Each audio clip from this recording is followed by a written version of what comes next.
Hey, welcome to Film Fanatics, three film geeks discussing movies both new and old. My name is Dan. My name is Justin. And I'm Joe. This week we review the record-shattering American Sniper, up for Best Picture this year at the Academy Awards, and also talk about some of the controversy surrounding the film. Also, we're going to look at Jennifer Aniston in the drama Cake, Chris Hemsworth in Blackhat, and an animated film with a George Lucas connection, Strange Magic, along with our home media moment, The Good Lie. Our triple feature of older films this week is new classic, Oz the Great and Powerful, the final film for 2015's Guilty Pleasure Month, Listener's Choice, Xanadu, and Oscar-winning Argo. We also have a bit of news to talk about with the Ghostbusters reboot coming in 2016. First up, though, we've got to kick it off with American Sniper. This is a humongous selling movie. It shattered January's box office opening weekend by more than doubling the record with a $90 million first weekend and another record-setting second weekend. So Justin's going to tell us about American Sniper. Navy SEAL Chris Kyle, played by Bradley Cooper, has a gift for pinpoint accuracy on the battlefield.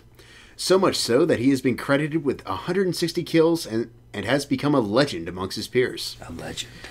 As you will hear many times throughout the movie. However, each tour takes a heavier toll on Kyle at home, with his wife Taya, played by Sienna Miller, and their son, as he struggles in transitioning into a normal life. From fake babies to comparisons to fake propaganda films, which aren't entirely unfounded, but we'll come back to that, American Sniper's not without its fair share of controversy. The question is it a good movie? Yes, but Oscar-worthy, I'm not so sure. Ooh.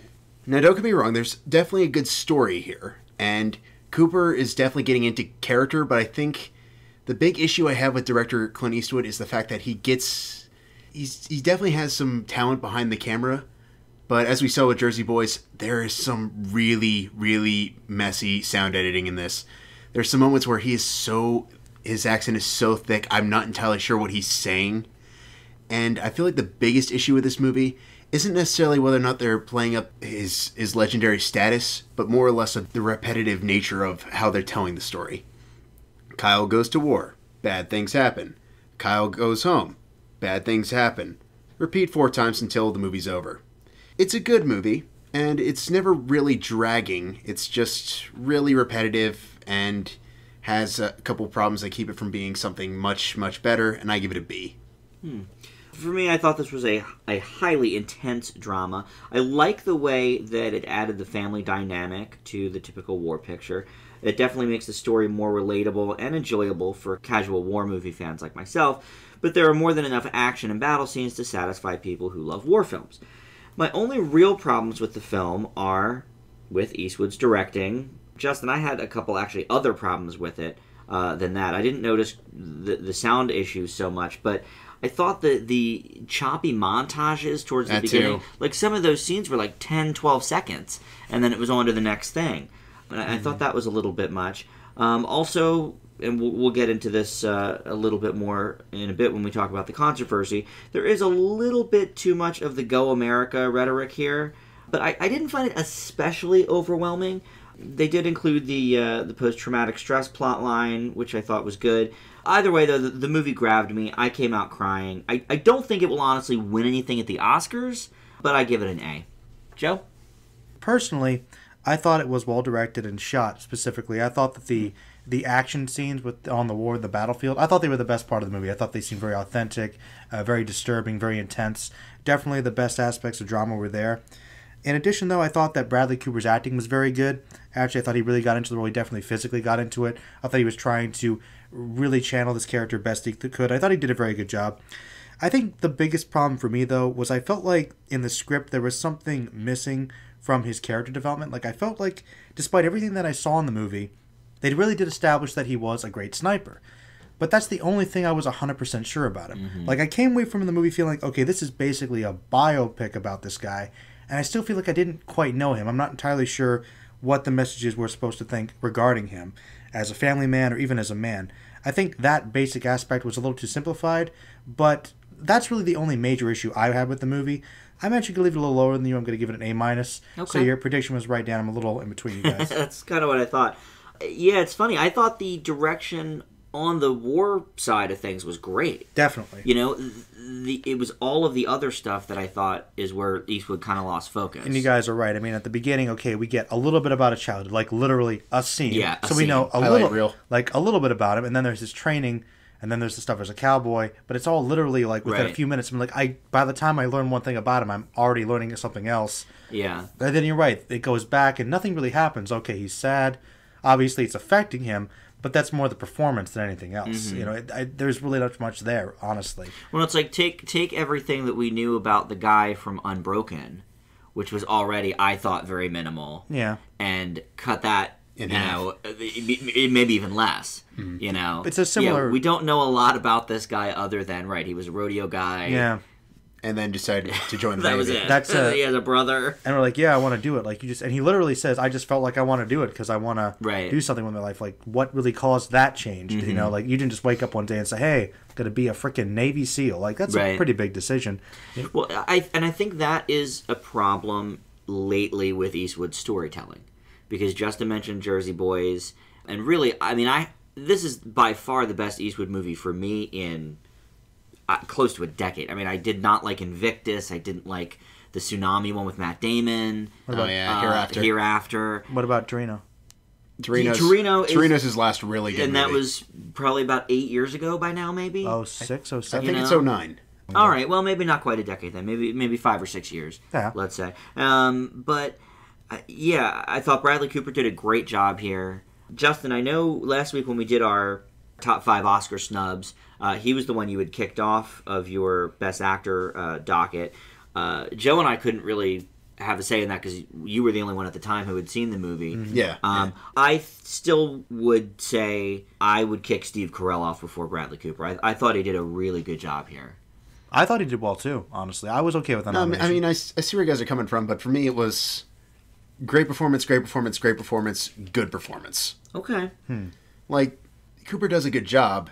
It's not that he's underwhelming or anything. It's just, I feel like sometimes he gets a little too thick into his character because the storyline, his overall motives get kind of confusing at times. And I feel like sometimes when he has to make his actions do more of the talking than the dialogue itself, it does kind of suffer a little bit. Yeah, I guess some people could argue that's just him really trying to get into the character, so... Yeah, I'm not sure you can fault him specifically for his character's motives. That's probably more of a script issue, maybe. But it's a matter of him getting into character, which I think he is partially responsible for. And directing. Yeah, and directing, though, as well. I don't know. I thought it was a good performance. But let's get to the controversy here. There's a few different things sort of swirling around. To me, I think the big throwaway is the fake baby. But Justin really wants to talk about it, so let's talk about the fake baby. It was a pretty bad fake baby. Let's put that on the floor. Listen, I gotta be honest. Oh, no. I really didn't notice the fake baby. Apparently, it's a big thing, and everyone is up in arms about it. I didn't even know. I was so into the story and into the poke my head in sometime this week and try to catch a fake baby scene, and maybe I'll be like, wow, what was I smoking when I watched it? It was pretty bad fake baby. But is it the scene where he comes to the hospital and the baby's crying? No. I think it's just every scene involving the baby Any in general. Scene with the baby is fake. Okay. The way they explained it was... I believe a production assistant or someone along the lines went to Twitter and basically said the first baby showed up with a fever, the second baby was a no-show. Eventually, Clint Eastwood just basically looked over and said, "Give me the doll." Well, again, I feel like Eastwood maybe in these last few years has maybe gone a little downhill with the directing. Maybe he scares all the babies that come on the set or something? It's possible. To be fair... Yes, Joe, the fake baby is terrible. I'll give you that one. It's pretty bad. I think the sort of but not really controversy with it's kind of blowing out of proportion. Well, a lot of movies use fake babies. Yeah. That's the biggest issue with that, too. It's nothing new. And it's not like it's a baby-centric movie. No.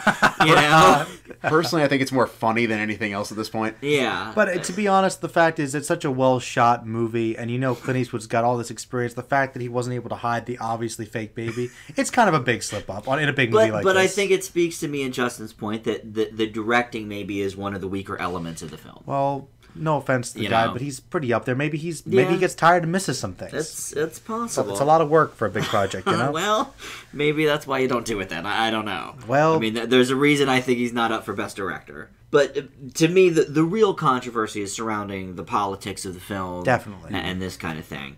A couple main issues. One is the... Baby. Okay. No.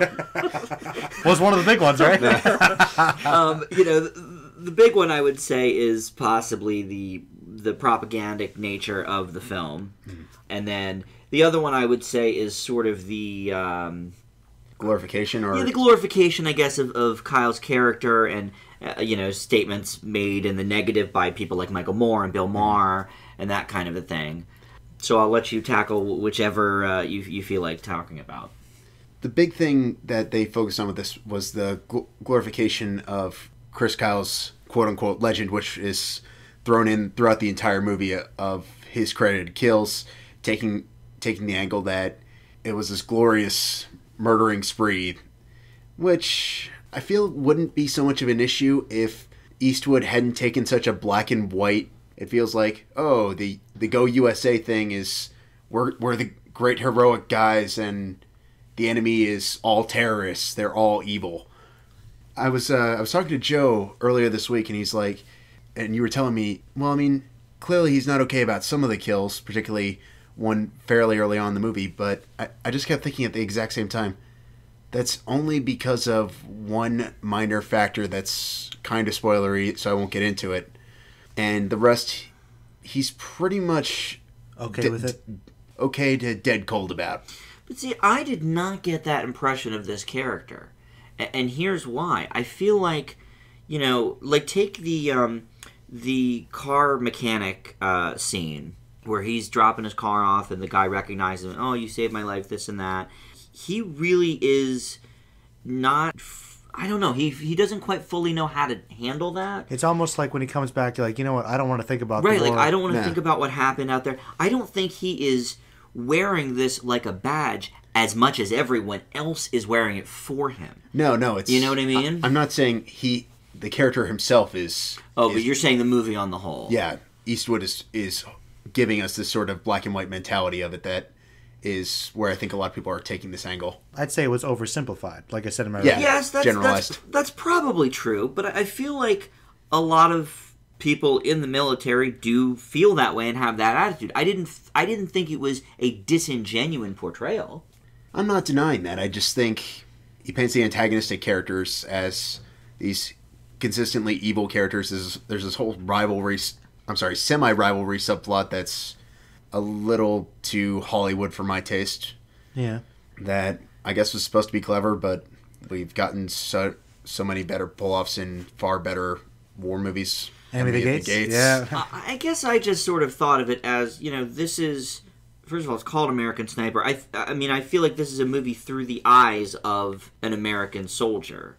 So that did not bother me really at all. Joe, we haven't heard too much from you on the topic. Well, I mean, I think people would be sensitive about it because obviously with the whole war on terror and the wars in Afghanistan and Iraq in the last decade or so, there's been a lot of controversy Right. about that. And I think they do touch on it briefly. I mean, war is messy. I mean, it's like even the concept of the rules of war, like there are rules of war, like really it's a bunch of people trying to kill each other for Right. usually pretty stupid reasons. So you have this character, he kills somebody, he feels bad about it, I think.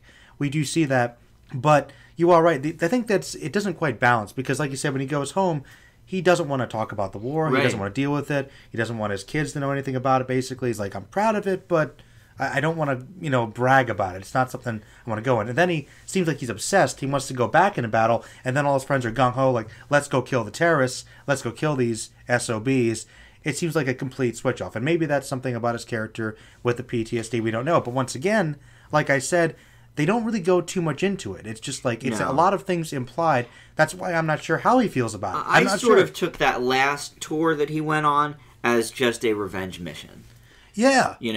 Which, I mean, like it or not, that was his motivation. It may not be the greatest motivation. Maybe doesn't make him that likable of a character at times. But here's the thing. I'm not But- even entirely sure he was that torn up about it. I feel like it was more or less the whole pressures of war that got to him more than anything else. You mean like almost like even the guy next to him say, they'll fry you if you're wrong. Well, thanks me for my first mission, buddy. That's a good way to look at it. Yeah, like maybe he doesn't want to mess up. But there is a scene where after that he says, you know, that isn't how I picture that to go down. So it's like it wasn't that. I don't think it was that easy for him. Like he obviously still thinks about it. Oh no, the scene I was actually thinking about was more or less when the doctor is taking his blood pressure and it's basically skyrocketing. Oh yeah, and I feel like that's more out of just the overall tension from being in that tense situation than actually how he feels about the action of what he's doing. So you say that you think it's more just like how he physically, mentally was in the situation, not necessarily the morality of it. Yes.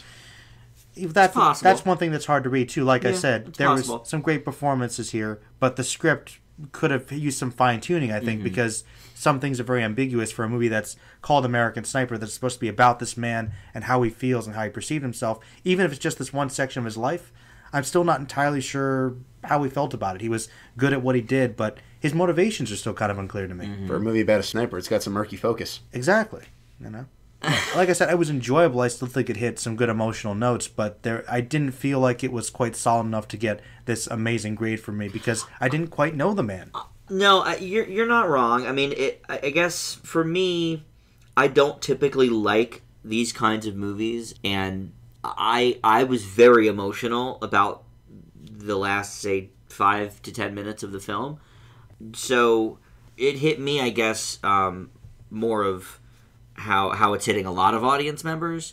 This is a lot more divisive, I think, critically than it is for the audience. The audience is obviously paying money hand over fist to see it, and you know the support there is through the roof. Critically, it's a little more mixed. Well, you know, that's another example, though. I mean, there is definitely some stuff to get teary about towards the end, but that's another thing that really angered me even more, because I think it summarizes the big problem with the script for the whole movie. Most biographical picks like this, like Unbroken or something, tell you a little more. They give us one sentence. One sentence, not about the after effects, not about the thoughts, you know, not something general about Iraq and people with PTSD, nothing. That's kind of been my biggest issue with doing a movie about Chris Kyle is I can think of no way to end it without being anticlimactic. Well, I'll be honest with you, I didn't know much about this. I didn't either. I missed I mean, I know how movies work, so I figured what was going to be the end result. But I didn't know who this person was, never heard of him until a month ago. I do like the end part of the movie where he's kind of starting to recover with some other people. That was a good part, definitely possibly showed us something about him, a more sensitive side. But then the ending happens, it's like, well, that's another part that's cut short. But, you know, does it make it maybe a little more realistic that we don't know this guy all that well? Because I don't think anyone did. Maybe. You know? I'm not entirely sure if I agree with that. I feel like... How so? I feel like, yes, this was a guy who was clearly trying to keep things inside, but at the same time, he was also trying to get things out by the end of the story. I feel like he was at least sociable. And part of doing a biopic is understanding your character. If you can't do that, you're not doing your subject justice. That is true, because you can base it off family interviews, friends. Like, a lot of people knew this guy, interacted with him. They should be able to get a sense of what he was like. I mean, he was literally a legend, you know? Yeah, but he was a legend at sniping, and we got a clear picture of that. Yes. No one's denying that. But, did we get a clear picture of his home life? No, we didn't, but I don't know if his wife did. Well, you know what? That might be the case. You know, and I don't want Eastwood to make stuff up. No, I don't. No, but I'd be shocked if he couldn't get family and close friends to talk about it. You know, well, the thing is, I understand why those portions are in there for the movie. We've got to add humanity, and there's definitely something there. I'm pretty convinced that as big as this life was, and as much as people knew so much about him, I feel like there could have been more information. If they wanted to do just a movie about the American sniper, just focus on his army training, his sniping, and he would have been fine. And see, I would not have liked that movie. You still could have used that to explore, you know, the whole commentary on war and everything. You're right. He could have gone back one time and had saved us some time. Because that's the strongest part of the movie, is the sniping. It is. You're correct on that. By far. Let's be honest. There's at least two of the big tours that aren't really that necessary. I will be honest, I did start to feel the repetition with the tours. Like, tour 1, how many tours does this guy go on? Like, you know, 2 or 3 is pretty common. He goes on 4, so. Yeah, I can see it. I mean, I can see the issues. The baby I don't care about. Oh, that's the worst part. But the other issues, I can see both sides of it. For me, it just, I guess, hit me a little more emotionally, so I bumped it up, especially for a movie that typically I would not like in that kind of vein.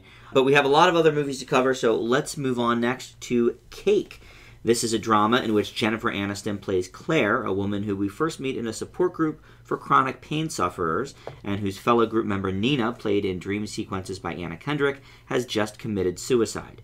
As Claire tries to work through the loss of her friend, with the help of her housekeeper, played by Adriana Barraza, and Nina's widowed husband, played by Sam Worthington, she is also confronted with her own personal demons. Felicity Huffman co-stars as Claire's group therapist. Just cutting to the chase here, Aniston gives easily one of the best performances of the year, and she was indeed robbed at Oscar nomination time. She is vulnerable, willing to explore the darkest themes of this character, and forget Steve Carell's prosthetic nose, the makeup team that makes Aniston a scarred-up woman actually looking her age, that's the transformation of the year for me. But this is not a case of, this is a great performance for Jennifer Aniston. No, it is a great performance, period, the end. Now, the movie itself gets a little trickier. The script, written by Patrick Tobin, does not make Claire likable enough and doesn't give us enough about her background. When we do get more information about her life, it all seems kind of obvious, but that the movie wants it to be a big revelation. Nina's own grieving husband also doesn't seem to make very smart decisions, and him, along with everybody else, seems to forgive Claire rather easily for literally everything. It was perhaps this imbalance and generally mixed reviews that caused the Academy to overlook a great performance. For me, the film gets a B-. Joe? Well, I'm going to have to echo you here, Dan. I think Aniston does give a very good performance portraying this very tortured soul. I think it's probably the best performance I've ever seen her give. And Yeah. you did a good job mentioning the makeup. I thought it was very good. And you're right, she actually does look her age, which is actually different for her. I thought, wow, Yeah, she looks, usually she looks about 10 years younger than she is. She did look significantly, like I think maybe she put on a little weight after We're the Millers. Like Possibly, she yeah. did look very different. Yeah, you're right. Her face looked a little chunkier. Yeah, like she even. I think just generally, but Yeah. good for her. Really, I have to agree though as well. The script does feel a little unbalanced. One of my big problems with it is that they try to build up this twist when it's incredibly obvious. I know. It lacks so much impact. I mean, it's like okay, maybe it seems like it's smoothly integrated into the next scene, but you could tell they wanted it to be a big twist. It just really wasn't. So it wasn't really a massive failure. It just kind of was a bit iffy there. I was okay with the people forgiving her a little bit more, I guess. I think that they were just good people around her, like her caretaker. Yeah, her housekeeper was a saint. Really a great person. But even she has a breaking point, which I thought was good. Otherwise, That's true. if they hadn't had that one scene, which was great, where she pretty much loses it, Yeah. I would have thought, okay, that's like literally the best scene in the movie. Yeah. Oh, yeah. It's like that was like, okay, that's pretty awesome. Really, there were good performances everywhere else. I thought there were definitely some great themes explored. Maybe a little unbalanced. I think I liked it a little more than you, though. I'll give it a B. Okay. I thought it was a decent movie, but the thing that really saves it is definitely performance, which is fantastic. For sure. Justin? Well, I gotta say, it's truly, truly about time audiences saw that Aniston is more than just a stock romantic comedy actress. Obviously, there's been talk about her work in The Good Girl, I believe, but this was just unbelievably good for a 2014 snub. Plays a character that I gotta admit is hard to like, but I kind of like that in terms of it gives us something to work toward. Mm-hmm. It doesn't try to give us some sort of sympathetic angle, just more or less gives us more details to something.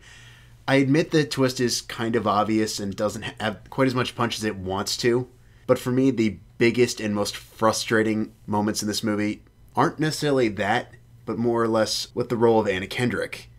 Adding in these completely unnecessary dream sequences and an already grounded character study. It feels out of place and just frankly off balance. That was a little weird. And then there's this weird unnecessary subplot in the third act that is there. It's kind of a big deal for about 10 minutes and then goes nowhere. Mm-hmm. Yeah. That wasn't cool. Which really bothered me. There are some very good things about this movie. I really did like the writing. Like how Aniston's character progressed over the course of the movie, but it's definitely not without its flaws. I'm giving it a B. The Anna Kendrick dream sequences, They were a little weird. they didn't bother me maybe the first couple of times. Too much? And then, by the time we get to the actual Cake? cake of the title, It was a little bit much by that point. I would describe it as hammy, actually. A little bit. Like, the first couple times I thought, okay, she's obviously, like, this is very fresh to her. She's obviously getting through her own stuff. She's addicted to these pills. So she's obviously having some hallucinations, etc. But you could say she almost just lags on there too much. And once we learn that there's actually something else deeper behind that, let's move beyond Anna Kendrick. Let's get to the heart of the matter. But she just kind of doesn't go away. Here's my biggest issue with it. It's supposed to reflect Aniston as a character, but I only really felt any emotional attachment to it in the last of the dream sequences. I have to say, though, on a side note, the cake looks very good. The cake looked amazing. No argument there.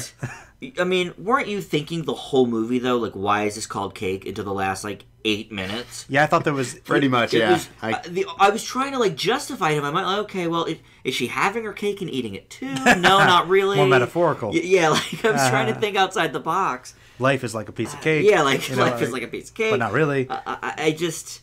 it's a piece of cake to kick your drug habit. I don't know. But... it was frustrating. Motivation comes out of nowhere. Well, it took my mind off of the movie because I was thinking, like, why is this thing called Cake? Well, I don't know. I think that once they introduced it, though, I liked what it was involved with. It was nice. Yeah. I liked that. I do have to say, I know you thought that she was a little unlikable, but I agree with Justin. I think the fact that she seems so unlikable is very realistic, and it did give her something to grow into and work towards for the audience to work with her. So I thought she did have some good growth because of that. I mean, she definitely has a bit of an arc. So, no, I was just saying she wasn't maybe quite likable enough. Okay. I thought she was a great character. And maybe part of my problem with it was that everyone was, like, bending over backwards. Like, the whole group therapist thing... Which is resolved so quickly. Which is resolved so bizarrely, too. Was it really resolved? I'm still not entirely sure. Kinda, sorta. I think it kind of was. Because it's like, okay, that was the resolution, so does she come back to therapy now? Where do we go from here? Like I sort of treated it as bygones be bygones. Yeah, I sort of thought, no, maybe she did not come back to the therapy, but that everyone's forgiven and everyone's great. Yeah, just more or less burying the hatchet. Yeah, well, I would, right? I don't know. I know that's technically a resolution, but in the game we call that like one of the lesser resolutions. Right. I think that she could have used therapy for sure. Oh, yeah. Oscar snub, you think? Oh, absolutely. Like, really, really good performance. 100%, like, right? Yeah, after having seen it, wow, really, it's unfortunate that no one was talking about it. But yes, for that alone, she should have gotten a nomination. Justin, snub? I'm with you, Dan. All right. Well, moving on to 2015 release, and that is Strange Magic. Joe's going to tell us about that. Okay. Well, Strange Magic is an American animated musical fantasy film, and apparently it's a musical too, by itself, I don't know. Directed by Gary Rydstrom. Have you guys ever heard of him? Don't know. Got me. Produced by Lucasfilm, with the story by George Lucas, I'm going to say very vaguely. The story is a basic fairy tale setup, with the forest being divided between light and dark. Apparently this divide was caused by the Bog King, voiced by Alan Cumming, who used a love potion created by the Sugar Plum Fairy, and it didn't work out too well. So all love is banished and the kingdom is divided. Marianne, voiced by Evan Rachel Wood, is heir to the throne of fairies and elves, and was planning to marry Roland, this heartthrob guy, but after discovering that he was cheating on her, the wedding is off. Desperate, Roland convinces an elf who is in love with Marianne's sister to go into the dark forest and make the love potion. Of course, bad things happen. And by doing this plot synopsis, I kind of felt like I was talking about like a high school setting or something. So, kind of tell you about. It's interesting, isn't it? This movie has many problems. For me, the worst aspect was the character design, which was approaching creepy mannequin territory. The other big issue was that this cliche story is bombarded by classic rock and pop songs that seem rather out of place. I don't understand what world this is taking place in. I don't understand why they didn't try to make some original songs. Most of the characters in the world are really underdeveloped as well. But as annoying as this film often was, I can't really say the story itself is really bad per se, and the voice acting was actually pretty decent. Though the designs weren't great, the animation wasn't too bad, and I really did like the message of the film. It even found the villain to be kind of fun. I would never watch it again, but I would have to give it credit for following a similar message for many kids' films, but actually going a step further in the ending. Not good, but I feel I've seen worse, and I'm going to leave it with a D+. Okay. Justin? Well, I feel like with Strange Magic, there's a concept that wants to be a musical, kind of kid-friendly version of William Shakespeare's A Midsummer Night's Dream. That was the inspiration, yeah. But without the wit, charm, or just satirical nature of that completely. And the constant need to pull a Moulin Rouge with the pop music was weird. I can't say that the covers were bad. Nah, they weren't bad. They just were so constant. It was random. And random. It was maddening. But I'm with you, Joe. The animation was not bad. I can't really fail it in good conscience for that. Yeah, it's got some decent animation. It's mediocre, and I've definitely seen far worse animated movies in January. I give it a D+ as well. Okay. I thought this movie was ridiculously bad. The worst part, though, is the incessant singing. Now, I did not know this was a musical. Neither did I. And here, like every 2 minutes, sometimes much less, is a new song number. I was by myself in the whole theater, and about a third of the way through, I just kept saying out loud things like, again with the singing, and oh my god, enough. And you guys both sort of touched on this. The music styles are all over the place. Mariah Carey, Elvis, Queen, Kelly Clarkson, Spearhead, Bob Marley, an obscure Heart song, Bob Marley. It's like the music director didn't know the target audience for the movie. And I don't think anyone else did either. I have to say it's interesting. I was reading up a little bit on this because I had to understand how that happened. Right. You know the primary contribution George Lucas had? He really wanted that to be a big part. He wanted it to be like... Well, he should have picked better. Well, one reason that a lot of things were out of place, though, I have an explanation for that. Okay. This movie apparently was in production for 15 years. That doesn't surprise me. So I guess a lot of these songs were looped in. They just got to force them in because contemporary, constant. So I guess. Continue. Okay, well, that makes sense, and shame on George Lucas then. Because I just felt like nobody else involved with the project knew who the target audience was either. All the ads I saw played up the Lucas angle, but it's really a princess love story, mainly, I would think, for girls, and then none of the jokes or characters are in line with that. The only reason I'm not giving it a failing grade is because the animation was pretty decent, and despite everything that's horrible surrounding it, the plot is also decent. I give it a D.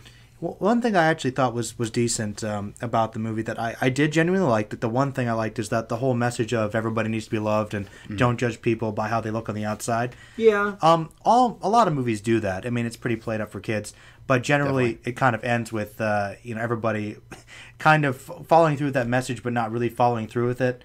Whereas this movie actually does go a step further. It's true. And that's one thing I have to give it credit for doing that, and I did like that. And I did like the villain. I thought he was okay. Yeah. I wish he was a little more... The villain was all right. Developed, The voice work was good. They were doing it. I felt like people were trying. It's just that constant music, man. It was ridiculous. So annoying. If they took a bit more time to breathe, it wouldn't be so much of an issue. Yeah, but just you build up to the songs. If you want to use contemporary songs, whatever, but make them fit with each scene, build it up. Like, literally every situation that's vaguely related... Like, I gotta feel they're just like, okay, this song is kind of like this second of scene where he walks across the street. Right. Well, the lyrics, he walk across the street. Like, that's not how you count the songs. You know, it's too sporadic. It's about timing. Yeah, exactly. Well, and unless you're doing Les Mis or something, look at any musical ever, and it's like, no, there's breathing room between the songs. Generally. And nobody apparently picked up on that with this. Not. It was too much with the music. I mean, I didn't think that the versions were horrible. They were all fluffy kid movie. They were like kids bop versions of popular songs, and I'm okay with it. I thought the actual voice work could have been okay. a lot worse. Well, yeah, but I mean, not much worse. No, I don't think it could have been a lot worse. Slightly worse. I think the production value could have been a lot worse, is what he's saying. Like, I thought the actual singing was decent. Yeah, the singing was fine. I mean, honestly, though, the animation was decent, but it wasn't amazing. It was okay. It was better than the nut job. I felt like it was a lot of the kind of animation you get with direct-to-DVD movies. It did seem direct-to-DVD. It wasn't like the Rock of Ages covers where I was basically cringing for the entire duration of the movie. Yeah.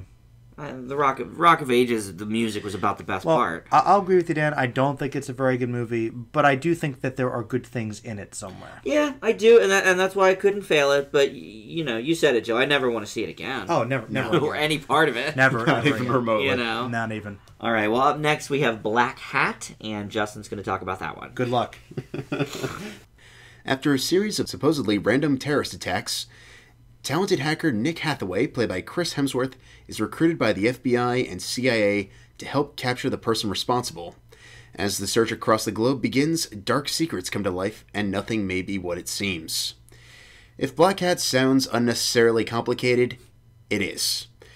And 2 hours and 15 minutes, there's so much going on, and it's incredibly difficult to keep up, particularly with the constant use of lingo, terminology that doesn't make much sense, and every direction for an action movie you could possibly think of, with some gunplay thrown in between for little reason than let's give the audience something to look at. Hemsworth seems completely bored as Nick, and while some of the night scenes may seem interesting, which used to be an awesome staple of director Michael Mann, no locale ever seems to truly come to life. Someday, Michael Mann might give us another great movie like The Insider, or my personal favorite of his, Collateral, but Blackhat is not it, and I give it a D. Joe, how about for you? Well, I'm just going to summarize my notes here as the review for the movie. Boring, boring, boring. Technobabble. Boring. Unbelievable. Oh yeah, it's kind of an action movie, I guess it remembered. Enter shaky cam. Oh, and Joe's least favorite, completely forced, contrived BS romance. And many useless characters. This movie sucks. I give it an F. Yeah, I did not care for a second about any of these people or anything going on in this movie. Apparently, I have only seen the bad Mann films, because for me, this is more of the same. I've never seen a good Michael Mann movie. His direction makes this movie a complete chore. A third of the scenes looked like they were filmed with a GoPro camera on somebody's bike helmet. The insanely irritating inside the computer shots would have seemed outdated 15 years ago, let alone in 2015. Joe, we had briefly talked about the budget for this movie. Oh, yeah. Do you know what it really is? Oh, no. $70 million they spent to make this piece of garbage. I guarantee the bulk of it probably went to those action sequences and Chris Hemsworth. We thought we were thinking like maybe 20 million. Yeah, in I that could see kind of that. range. Tops. $70 million on the budget.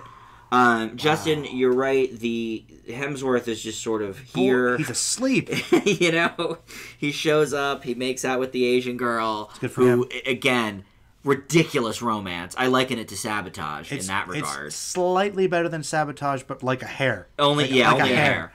But Joe, I'm with you. This is my first F for 2015. It's horrible. There's nothing good about this movie. Like, I was trying, like... It was the most boring thing I've seen in ages. I will be honest. I was thinking about giving it a D, but I'll tell you why I didn't. Because the one interesting thing about the movie was that the villain, okay, I want to find out what his motivation is. Like, okay, what does he want to cause chaos? Does he want to does he have some vengeance against the world, some political... No, nothing. It's all mystery, right? Mm-hmm. And there's this big build-up to the villain, and he's just like the most underwhelming, boring, non-intimidating, most cliched motivations of a villain ever. And like the end of the movie almost kind of has tension. It's almost interesting, but at 2 hours and 20 minutes, who cares? I don't care. Yeah.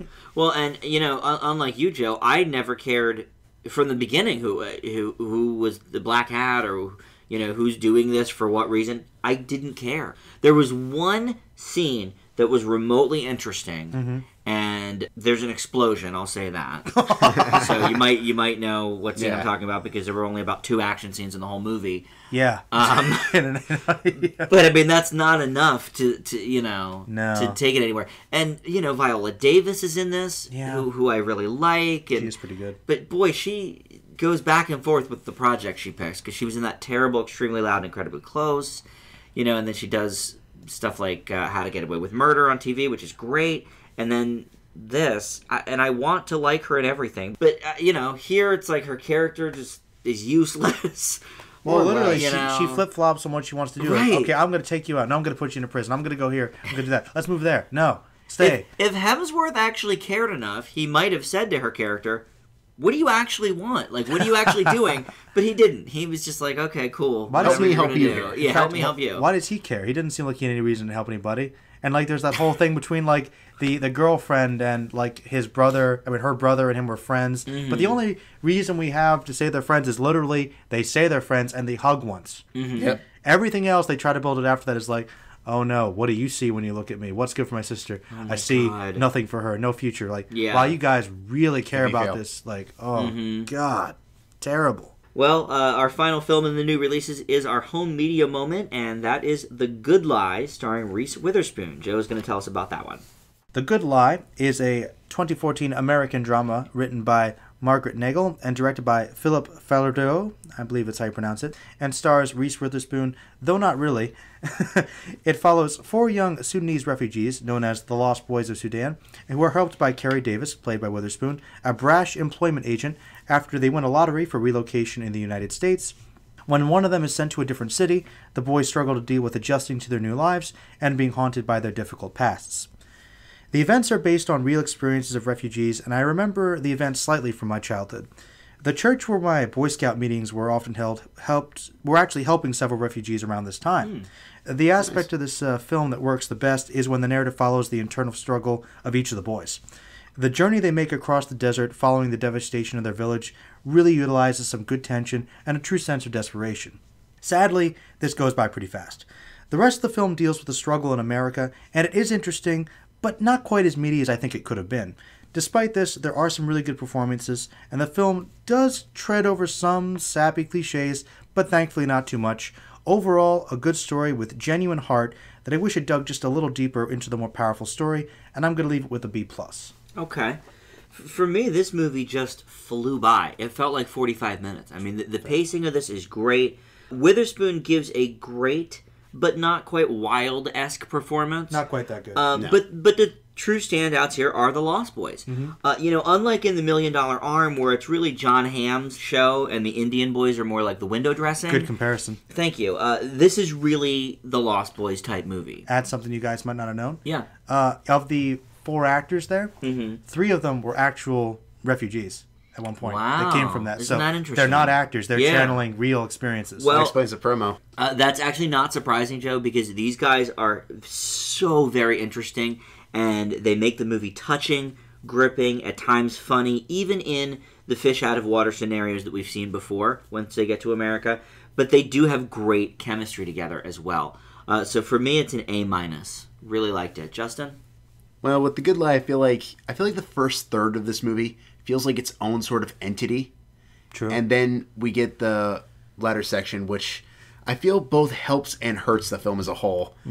While I certainly can't call any of it really boring, and I think it does serve as a good exposition point, I also feel like the latter section never quite matches the drama intensity that we got in those first 30 minutes. I agree. And the cast does a decent job. There's plenty of heart, as you both have mentioned, and shines light on a truly, truly nasty situation that I would have never known about it had it not been for this movie. Oh, wow. But mostly it's just compelling melodrama, the likes of The Blind Side. It's good, but I don't think I can quite call it great. I give it a B. It does tread on some of those areas. I do agree. The fish out of water, out of that, following that same formula, tugging at the right strings to get that. It can work. I mean, I for one love The Blind Side. I know Justin's not a huge fan. It's not a bad movie. But I thought it had all these same qualities. It's gripping, touching, at times funny. Yeah. There it was, again, though, a little more like, if $1 Million Arm is John Hamm's movie, Blind Side is more of a two-hander with Sandra Bullock and the boy, and then this is more of the refugee story. I think it works better this way because it's not about the American white savior legend thing. It's actually a true story about their struggle. Right. And like I said, that's the most interesting part. I just wish there had been more of it. You're right. It did fly by. I could have used more. And I always like to say that. I could have easily used more. I liked it. I thought that I thought they resolved the situation a little too easily. With the sister when she gets separated. I think they could have built more on that. I mean, each of the individuals, they actually go through their own struggle in a different way, adjusting to life in America and being haunted by the past. I really liked that stuff. I wanted more of it. I think they could have made it even stronger. Would you have rather seen more of like a 50-50 split with like the first half of the movie in Africa and the second half in America? Maybe, because I did like the beginning, but I did feel that was a little rushed too. A little bit, yeah. Because they were talking about how, oh man, you remember what happened back then, and I'm like, the thing that happens very quickly. I'll be honest, I was kind of a little confused. Well, the other big issue is it's another classic case of marketing mess up. Oh yeah, let me guess. It's all about Reese Witherspoon. It's all about Reese Witherspoon. Reese Witherspoon doesn't show up until at least 45 minutes into the movie. And even then, it's even longer than that before she's a prominent role. I think we're more than halfway through the movie before she's even like starring. Deal, yeah. It's really not her movie.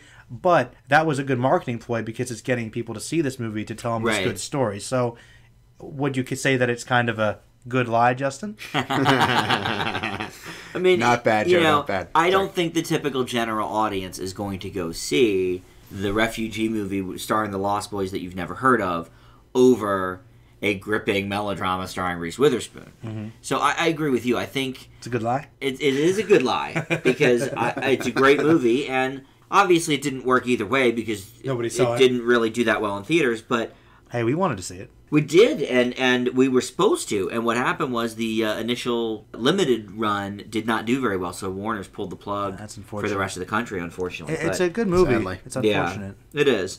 But, sometimes it's almost a little bit of a blessing because in instances like that, they rush it out to DVD. I mean, I think it was in theaters in like October, November, and then it came on DVD in December. Wow, that's so, yeah, I mean, I think because of that, markets that maybe never get movies like this were able to watch it quicker. Yeah, so, maybe they'll get it that way. Not to mention that's where you can really make the big money. So yeah, it's over time. Sometimes, yeah. All right, well, before we get to our triple feature of older movies, there was one thing that was just announced that I wanted to talk about with you guys, and that is the Ghostbusters reboot casting. It is no longer a Ghostbusters 3. That was sort of when they initially were talking about it, and we talked about it here on the show maybe 6 months ago or something. Still holding out. It was going to be a Ghostbusters 3. But this is a full-on reboot. Right. It is a remake fully with women instead of men in the ghost-busting roles, and it is targeting a scarier tone that will not maintain any continuity with the original film. So we're going. It's not going to take. Bill Murray's not going to show up as Peter Venkman. So I guess it takes place in its own contained universe. They're going to be filming it next summer, and here is the cast. Now, you guys will not know two of these people. Okay. That's okay. You will know two. And that is the two people, actually, that Bill Murray had mentioned he wanted to see in these roles when he was on David Letterman. That's Kristen Wiig and Melissa McCarthy. Saw that coming. Melissa McCarthy was an obvious choice because it's Paul Feig is doing the film, and this will be now, I guess, their third or maybe a fourth, I guess, because they've got that one coming out with Rose Byrne as well. And then the other two are currently Saturday Night Live players, and that's Leslie Jones, who was in Top 5. She was part of the crew at the house. Okay. And then Kate McKinnon, who, Justin, you've seen her impression of Jodie Foster, and she does the Ellen impression on SNL. She's very funny. Yeah, she can be good. Yeah, so that's sort of what they're going with, and they're going to release it the same weekend as Power Rangers in July of 2016. What a year. Loving it. So what a year. So yeah, that's sort of the lay of the land. What do you guys think of that? I think Kirsten Wiig and Mrs. McCarthy would be a good match together, obviously. And if the other girls on Saturday Night Live, I'm sure they're pretty funny. Mm-hmm. I think that the performers will probably be fine. I'm a little more concerned with the direction, because if their plan is to go darker, they're obviously going for a big comedy event because their cast is all made of comics. So I'm a little confused about that concept. The cast, I'm sure they could potentially be funny if it's another comedy, but I in all honesty, hearing that, I'm disappointed it's not Ghostbusters 3. But I'm open to a reboot, but I just feel like this has the potential to be good or horrible. I don't know. It's this early in the production, I don't know. Okay. I'm really not sure. Justin, your initial thoughts? I know how he feels about Paul Feig. So. And he doesn't like Kristen Wiig or Melissa McCarthy that much, or Paul Feig, right? So that's not true. I give Wiig a B+ for Skeleton Twins. I'll start with the good. I like the fact that it's going darker, which I feel like was the big issue with Ghostbusters 2 way back when, and I think is what sort of took the series in a stranger direction. What do you mean? You thought it was too dark or not dark enough? Or I thought the second one was actually I didn't think darker. about this until I did some research on it. Ghostbusters 1, we had these really kind of like creepy, morbid ghosts. Yeah. And the second one, they're more cartoony. I believe they mentioned they were trying to do that in correlation with the animated series that were out at the time. Makes sense. To try and appeal to a more kid-friendly audience. Which is ironic because both the Ghostbusters and the Extreme Ghostbusters in the 90s are really dark and scary for kids, so don't understand people. But this was at the time of the real Ghostbusters cartoon, which was very silly. Which was very silly. Yeah. The cast, I think, has potential. I'm more concerned about Feig as a director. Can he do comedy? I don't think so. But clearly he has success. My big issue, and I brought this up to Joe when we saw the Spy trailer for the first time, he can't do action movies. Wait, pause though. You don't know that because, as we've talked about every week in the last year, trailers are marketing problem. All we've seen is the trailer so far. Counterpoint. The Heat is supposed to be an action comedy. It is a comedy with action elements. Okay. I thought that worked, personally. Yeah, I thought it worked as well. Not as much as Joe did, but I liked it. I mean, people's like the formula. I mean, maybe it's not perfect. People like the formula, but I should think of The Heat as basically a funnier version of as Lethal Weapon with women. But I think of it more or less as a, hey, look, this is a comedy with some gunplay in between. You're right. It's not a good balance. I don't think Fig has that balance yet. Maybe he can prove me wrong with the reboot, but I don't think he's up to snuff. Spy doesn't look like he's going to improve on that. I like him, but I feel like if you're gonna pick somebody to do a new Ghostbusters film, you could probably aim higher. You can definitely aim higher. That's possible. I'd give it to Edgar Wright, honestly. That's what I was thinking. Yeah, I guess so. Somebody like that. Edgar Wright is not as mainstream as Paul Feig, though. Yes and no. But No. Well, no, he didn't make Bridesmaids. That's what I'm talking about. Bridesmaids, The Heat. I mean, these are, almost $200 million grossing pictures. Yeah. Edgar Wright doesn't have that under his belt. Shaun of the Dead's a pretty big cult classic, though. They're for cult people. movies, though. They're cult movies, and they have a lasting following, much like Bridesmaids. Yeah, I mean, I don't know. If you're going to talk Edgar DVD Wright's- sales and... He's pretty big. I mean, it's not like, he's in the same range. All right. I would say, Certainly not box office numbers, though, and that's what studios look at. That's true. So, I mean, if you're going to do... I mean, obviously, all eyes will be on this movie. True. So, No argument there. Do you want somebody that does not have a proven track record at the box office, or someone that does? But it's Ghostbusters. People would go to see it no Meaning it's matter brand what. association. It doesn't matter the director. It just matters, can something get off the ground. That's usually true. That's true, but I think it helps to, in the trailer, say, Director of Bridesmaids in the Heat, which you guys all loved, I don't know. Yeah, you're right. Ghostbusters will sell itself. Essentially. And Kristen Wiig and Melissa McCarthy's roles will also help sell it. Definitely. I think you could do worse than Paul Feig, honestly. You could do a lot worse. You Yeah, know? I'm just saying. Get Eastwood to direct it, and no one will know anything that's going on, and Has no the sound focus. will be off. I'm not gonna lie, that does sound interesting because it's so unlike anything he's ever done. It is true. Well, but so was Jersey Boys, and we see how that Just turned out. you see, Oh, so Kirsten, bad. So- you gotta fight the ghosts. You gotta put it in the canister. Don't cross the streams, man. I do wonder, though, since you mentioned crossing the streams, I wonder how faithful it will be to the original plot, or is it going to be a Footloose remake, or is it going to be more? Well, I don't know. Let's say Total Recall, where it's like there's elements of the not because of the suckiness, but vague elements. Like there's some elements of the original, but basically it's like remake versus reboot. Correct. That is a good question. So they're calling this a reboot, not a remake. So maybe it has a different plot, different setup. Yeah, I'm honestly expecting Total Recall-ish. All right. Well, I would prefer that than a straight up remake, because the original Ghostbusters is still standing fine. So. Well, I'll tell you what. As long as it's not RoboCop. Yeah, that's true. That is probably the worst of the worst. All right, well, our triple feature of older films this week starts off with our new classic, Oz, the Great and Powerful. And this is a prequel of sorts to the greatest film ever made, The Wizard of Oz. And in it we see how shyster magician Oscar Diggs finds himself in the land of Oz after a hot air balloon escape goes awry.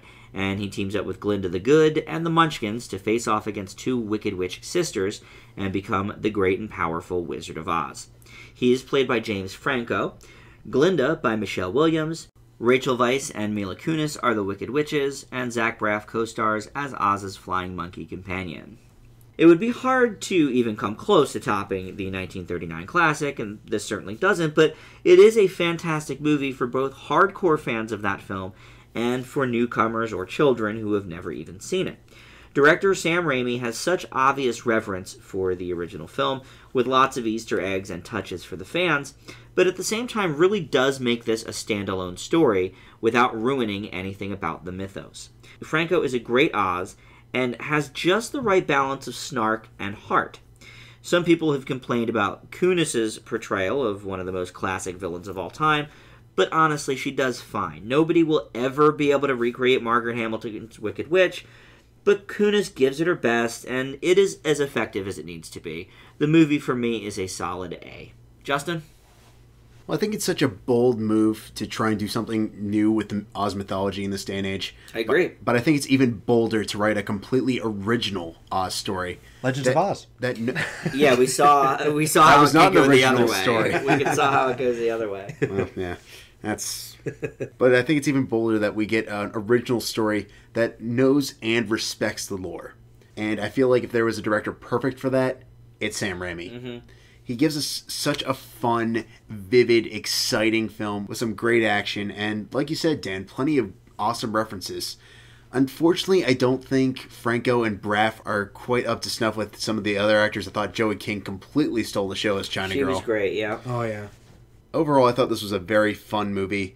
I do think there's a couple moments where it doesn't come together as well as it should, but it's a great reboot that I would love to see more of in later years if that actually gets off the ground. I give it a B+. Those are sort of the two main casting complaints. Either you don't like Mila Kunis or you don't like James Franco. Those are sort of the two. How was Kunis for you? I'm kind of in the same camp as you, Dan. It's one of those, if she didn't go as hardcore as she did, people would have problems. Mm-hmm. So I don't really fault her. And you're not going to top the original, so... You can't. And I don't think she necessarily tried. She just tried to give it enough... insert enough of herself into the role without treading on the ground. Joe? I'm pretty much just going to echo you guys. So, really, I thought, for the most part, people give good performances. It has some great animation and characters. I mean, the China doll is awesome. Mm-hmm. I love her, everything about the character, her design, and the voice acting as well. I think it's a really fun time that does hold true to the source material while doing something really new. To answer your question, I like James Franco. I think he did a good job. I agree. That balance of snark and heart is a good way to put it. He does do a good job making him really more human and adding some detail to this man we don't know much about. Mm-hmm. But I can definitely see him as a much younger man. I still don't really like Mila Kunis as the Wicked Witch. It's not to say that I don't like her in the movie. Because right. I do like Mila Kunis. I liked her before her full transformation. I guess she does okay. I don't know if it's her going too over the top. I feel like she could have done better, honestly. But I have thought about it. It might not be so much her performance. It might be a makeup thing. Because I kept thinking, the makeup for the original in 39 just made her look so much better. Mm-hmm. And I just didn't buy the nose. So maybe that was a visual thing. I can speak to that. Okay. MGM holds the rights to many of the classic Oz staples. Okay. Such as the exact color of the Wicked Witch of the West. Wow. And that exact shade of green, which is why she's a little more paler here. Mm-hmm. Also the ruby slippers and some other touches that Disney could not borrow for this film. Which is so stupid. It's the dumbest thing, but look at the Spider-Man thing with Sony. It's studios have their claws in it and they're going to stick with it. I believe Warner Brothers actually owns the rights now, other than not MGM, but anyway, Disney doesn't. Well, and so that may be part of the makeup issue. Because I do agree that she didn't quite look much as the Wicked Witch as she could have. I just felt like it was bad because everything else in the movie looked so good. I'm like, they just didn't do a great job with it. So maybe it's not completely her performance. I do feel like she is overdoing it because up before then she was actually playing it subtly. I really liked her character, and then she just it seems like she's just imitating. And I'm sorry if the best thing you could do is imitate. It's not as good as it could be. Not saying she could ever top the original, right? But I do feel like she wasn't doing her best. I've seen her do better in other movies. Okay. Black Swan. I've seen her give better performances. I know what she's capable of. I don't hate Mila Kunis. I like Mila Kunis. But a little disappointing here. And I just didn't feel like she came off as being intimidating enough, I guess is the biggest issue for me. If she could have just made herself a little more intimidating instead of being a little less whiny. Okay. Like Rachel Weisz, of course, I thought was a better villain for this one. So I'm with Justin on this one. Very good movie, but I feel like it's held back from greatness. Doesn't quite hold together perfectly. I give it a B+ as well. Okay. So goodness, not greatness for you. Not quite. On that. Not quite. Not a bad thing, though. No, it's still good. I actually think I liked it more the third time around. Okay. This was, I think, my at least fourth, maybe fifth. Wow. It is true that maybe Kunis is sort of imitating. You know what I mean? But I do. But I feel like she has to at least do something to make it seem like the same character that we see in The Wizard of Oz. See, I don't think you need to, because there's so much there that's staying true to the basis of the story, and it's a very different story at the same time. It is. If you're just imitating, it's almost a remake. But it also is acting as a prequel. So we want to, I think, like her laugh, her evil cackle, whatever. Yeah. I mean, is it a home run? No, but I thought she did all right with it. Well, For what it is. Let me say this much. I think I get what she was going for, but I feel like the build-up should have been better. Like, it's almost like the sun transformation. Okay. Everything else is That's kind fair. of slow in development. Maybe that's a scriptural thing. Everything is kind of this slow build-up about why she turns into the biggest witch. And I feel like a better way to send off that, instead of trying to overdo it through the whole part where she transforms, have her be her own character building up to that evil cackle and everything, and then maybe towards the very end, finally Then do transform, it. fly off in the Okay. difference, evil cackle. That's interesting. And then it's like hook for the next movie. Oh wow, now Right. she's giving, and give her time to work on it. Right. That would have been a better way to do it. It's kind of another example of the fluidity instead of bam, look, it's the Wicked Witch. No, I see where you're coming from with that. It would have set the stage for something later. Yeah, and now you know what you're going to get. And people who don't like Mila Kunis are like, ah, man, she sucks. Yeah. Let's see her suck it. Maybe she won't. But let's face it, she didn't have it down perfectly. Maybe that's a directional thing. But obviously... She had big shoes to fill. That, she did, and I think she did a good job, but I know she could do better. Okay. I don't see her as evil, though, and I think that's, why she took this role, because I think it was something a little bit different for her, and maybe she did have a little bit of trouble slipping into it. You could be right on that. For me, it was all right. I think it worked. But that is typically like, he didn't like Franco, you didn't like Kunis. Most people, if they have one issue with the movie, it's one or the other. Well, the wizard or the witch, the biggest Basically. parts, Everyone likes Glinda. Yeah, actually, it's true. I like Michelle Williams did a great job. Well, let's move on now to our old classic, and this is going to wrap up 2015's Guilty Pleasure Month, and that is Listener's Choice, Xanadu. And Justin's going to tell us about that. Oh, boy. Hi, Mom. Sonny Malone, played by Michael Beck, is a struggling artist looking for something more than merely replicating album cover art when he happens upon a mysterious muse named Kira, played by Olivia Newton-John, who helps him find newfound inspiration with mogul Danny McGuire, played by Gene Kelly, to build the perfect venue, a roller disco called Xanadu. This is probably the closest thing I have to a love-hate relationship with a movie. This was shown to me by my mother a couple years back, and I thought it was ridiculous, trippy, dumb, but I gotta admit I had fun watching it. Upon the second viewing, it's more of the same, but I find myself at least appreciating how completely over the top and 80s it is, for reasons I'm not entirely sure. The acting's not great, but I've always been an ELO fan. I think their soundtrack for this is pretty solid, even though there's one song near the first act, near borderline start of Act 2, that goes on a little too long. But overall, I think Xanadu's a fun ride if you can get past some of the cheese, a lot of the cheese, really. And I give it a D. It seemed like you kind of liked it, though. What's with the D? Personal enjoyment is only 10%. Narrative is still a mess. Let's be honest, they essentially tortured the editing crew. All right. Joe? Xanadu is cheesy and dumb, with mediocre acting and minimal plot, but it does have some cool effects, funny dialogue, and mostly great music and dance numbers, and actually pretty cutting-edge editing. Personally, I can really see it being a guilty pleasure. I'm going to leave it with a C. Okay. Yeah, I think this definitely rightfully earns its cult classic status here. It is straight up horrible, but it is all about how much fun the viewer has in watching. It's corny. The song numbers are pretty hit or miss. I liked most of them, but some of them did go on too long, and that one is terrible.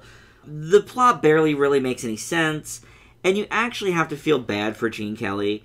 I mean, he's game for anything in this, but after watching several of his classic movies the last few months, it really is a case of pitying the poor guy that he's stuck in this. Truly. But Xanadu is cheese in the style of Velveeta. You know it's not good for you, but man, is it tasty going down. It's a B- for me. I mean, this is what a cult classic, guilty pleasure movie is all about. I do agree, Joe. I thought the editing was pretty cutting edge. I mean, this came out a year before MTV's launch, so a lot of these, things that we see in like early music videos show up here. Like the neon outlines of people and the transition wipes and that kind of thing. So I mean, I think in that regard, it's fairly cutting edge for the time. I thought so. I mean, does it look ridiculous in 2015? Of course it does. That was actually Of course it does. That was actually a big thing I was considering stylistically. It's like it's trippy, but I also wonder was it necessarily dated for its time? Absolutely not. You think so? No. I know so. I was alive when this movie came out. Justin, I would honestly say stylistically consider it because for the time, like we were joking about it, but some of those transitions, that's actually would have been very difficult to do back in the day. That's like the equivalent of your basic PowerPoint now, which we take for granted. That would have been tough to pull off. Yeah. Some of those transitions were really cool. I'll tell you what. I'll bump it up to a C for that. All right, cool. That you must From really, a D to a C? Yeah, it's a letter grade, Dan. Believe it. See, Justin really liked this movie. Over one thing? Justin, your grade on this movie makes no sense to me. Okay, narratively, I think we can all agree it's a mess. Well, this is the thing. It's bad, but there is a plot there. It's just incredibly basic. Plot, but It's a pretty dumb plot. But I mean, you said it yourself, Dan. Yeah, it doesn't make much sense. It takes literally an hour for anything to actually happen, and it's a 90-minute movie. But I didn't say that, but I said it barely made any sense. It's hilarious, though. Like I Yeah, wasn't. it is hilarious. I wasn't bored watching this movie at all, though. No. But it's hilarious for the wrong reasons. Yeah. Which brings me to point number 2. Stylistically, it's really, really good with some great music. I'd say so.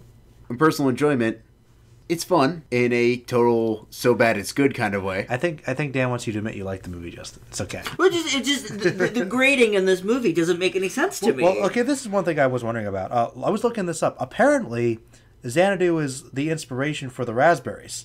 They actually created the award ceremony movie. They recreated the award ceremony. This was one of the films that they created the Razzies for. So that's true. That's pretty monumental. I don't think it's that bad. No, but there's a lot of movies that have been nominated for Razzies that aren't that bad. You know, but I mean, to think it for that staple to actually start the Razzies, like, don't get me wrong. That it was so bad Original that a guy Annie, wanted to cruise in. Exactly. I mean, you know, like Xanadu, it's not. Godfather 3. Yeah, I didn't think it was quite that bad. Like, it's certainly not good, but you know, for the awesomely bad elements and some cool music and dances, I thought like it was cool, held together enough. But Justin, you're saying it was bad for the wrong reasons, or however you phrase it. It knows that it's a corny movie. I'm pretty sure it's got neon people coming out of the wall singing on roller skates. You think that they think they're doing Shakespeare here? No, I don't think they're fooling themselves. This is a corny movie, and it knows it. It's not pulling any punches. Yeah. So I think your C's fine. I just think it's a massive flip flop from a D over one thing. But the song number at the end is far too long. Yes. Yeah. You know, we don't need and It really has like 5 parts. it only has one word for the first 5 minutes, and that's Xanadu. No, it's Xanadu. Only in Xanadu. We're in Xanadu. Easy to remember. So you know that went on too long. I will admit that they could have trimmed that probably by a good 10 minutes. Yeah. But they were showing all of the great roller skating. That's right. Which also brings me to another point. Their club is like this big, massive spectacle. We never see the audience. The audience was all in the. No. They were all doing it. Justin, we're the audience. See. Meta. Okay. There it is. Can be a little more clever. Yeah, you know. All right. Well, I don't know. I liked it. Joe, we're gonna go to you for our Oscar A to Z, and that is Argo. This was a 2012 film nominated for 7 Oscars. It won Best Editing, Adapted Screenplay, and Picture, and among its other nominations was Alan Arkin for Supporting Actor. Argo is a 2012 American political thriller directed by Ben Affleck. This film is adapted from the U.S. Central Intelligence Agency, that's the CIA people, operative Tony Mendez's book, The Master of Disguise, and deals with the Canadian caper in which Tony Mendez led to the rescue of 6 U.S. diplomats in Tehran, Iran, during the 1979-81 Iran hostage crisis. The cover they used was that they were a Canadian film crew scouting Iran for footage to make a completely contrived sci-fi film titled Argo. The film follows the build-up to create the production of the fake film and the eventual rescue of the hostages. Affleck stars as Mendez along with Bryan Cranston, John Goodman, and Alan Arkin in supporting roles. Affleck does a good job keeping the story flowing and gives us enough interesting characters to keep things from ever getting dull. Everyone gives good performances, and there is a good balance of humor and tension, especially towards the end. The only fault I can find is that they don't give us quite enough of either side of the story. The plight of the hostages isn't quite explored enough, and I personally wanted more detail of the creation of this fake movie, which I think is the most interesting aspect of the movie. Overall, I thought it was very well directed and performed, and I'm going to leave it with an A. I think this was an egregious offense not to nominate Affleck for Best Director. So much so that the outcry most likely is one Argo Best Picture over the hands-on favorite of the year, Silver Linings Playbook. It is an incredibly engaging film with great characters and a fantastic story. Goodman and Arkin add much-needed levity to what is a possibly dire situation, but Affleck never lets the comedy shift focus too much from the very dramatic story at hand. The acting is great from everybody from the gang stuck in Iran to the utility players with just a couple scenes. Argo is an A+. Justin? I feel like Argo is one of those stories that just completely sounds like something out of a B movie, and upon seeing everything unfold in this believable and intense fashion is just mind-blowing. Affleck continues to shine as a director, giving audiences a chilling look at the overall situation. I will happily argue the first 10 minutes are some of the scariest stuff I've seen in recent movies, and it's certainly not a horror film. But, I mean, what really works here is, yes, there's definitely a comedic element, but we always remain focused on the bigger situation, and it lets itself really well into it, particularly with how they're showing storyboards and making the overall filmmaking process believable. Unfortunately, I think it does lose a little steam towards the final preparation, but it builds it back up almost immediately for one of the most tension-filled finales I've seen, and I give it an A. Yeah, I mean, the finale is really almost too quick, I think. A little bit. But it is very tension-filled. Yes. I agree. I think Affleck's a great director. The Town is a fantastic movie as well. I really... I mean, I like him as an actor. He's decent. Good. You know, he was great in this. This is maybe his best performance. He was in good recent Gone years, Girl. definitely. Yeah, he was good in Gone Girl. Gone Girl too, yeah. Yeah. He's had some good ones. But he's also had some bad ones. True. Oh, yes. And I feel like some of those were not... Yeah, they were corny movies, you know, like Paycheck or whatever, but he didn't help, you know, add to that. I think it took him a long time to actually... Really find himself in terms of acting. But somehow directing, man, he was just natural. He's awesome. Yeah. And I'm always looking forward to what his next directing project is going to be. If only he was directing the Justice League. I know. Hey, he almost got the stand. He wanted to, so... You know, we're going to see the acting chops on display as Batman here for the next few years, I guess. Guess maybe. So. Right? Possibly. Maybe. Depending on what happens with... Was it Batman versus Superman or Superman Dawn versus of Batman? Justice. Dawn of Justice, yeah. It is what it is. But no, I mean, he's great here, and he really does know that balance. Yeah. Because this movie does have some good catchphrase comedy lines. Yeah. Absolutely. You know? But it never takes the eye off the prize of what's actually important, much like his character. Yeah. Which I think is very important. So yeah, it's a great movie. That was actually only my second time seeing it. Really? Yeah. Thought it'd be more than that. We saw it in the theater, and then I don't know. I bought it and then just never ended up watching it. But it's one of those in the realm of like. I mean, I really like Zero Dark 30. I think probably more than you guys do, but it's sort of in that same vein of like it's about a quote unquote like wartime thing, but it's not about war. Not really. You know, it's about the characters. It's about the people. Like The Reader. Yeah, actually, like The Reader. That's a good example. More background, basically. More or less. Yeah, basically. So yeah, good Oscar pick. Now we're actually going to skip one for next week because the movie on tap is called Arise, My Love. It's from the 1940s and it won for Best Story, but it is not available on DVD in America. It's only available on an import, which is quite pricey, and I don't think foreign DVDs even play in our DVD player. So not European. Not ones. worth a shot. Yeah, and it's not. So it's not available on Netflix, not available on Amazon as an instant. So unfortunately, if that ever does come up, we'll run it as sort of an afterthought, but we'll skip ahead in the A to Z next week. All right, well that is going to do it for this week's episode of Film Fanatics. Joe, Merlin Channel has been hopping lately with new videos. Mm-hmm. You've got our Sopranos wrap-ups going, but also... the weekly news roundup. Oh, yep, always doing that each week, and try to get a selection for different things. I'll be starting up my fantasy discussion, talking about various fantasy topics. Nice. That'll hopefully be another continuation each month. So, yeah. Excellent. Very good, More stuff to put on there.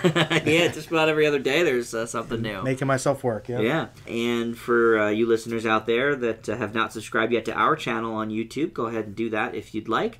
Let us know you're out there. And you can always leave us a comment on the videos. And we will be looking for a February listener's choice as well for old classics. So if you enjoy a movie that you'd like to hear us talk about, as long as it is more than 2 years old, it will count for an old classic. So go ahead and do that. And you can also reach us on Facebook. Film Fanatics with an exclamation point is the group. And our Twitter feed is @FilmFanaticsPod. That's going to do it for this week. Thanks so much for listening. And we'll see you next time. Bye.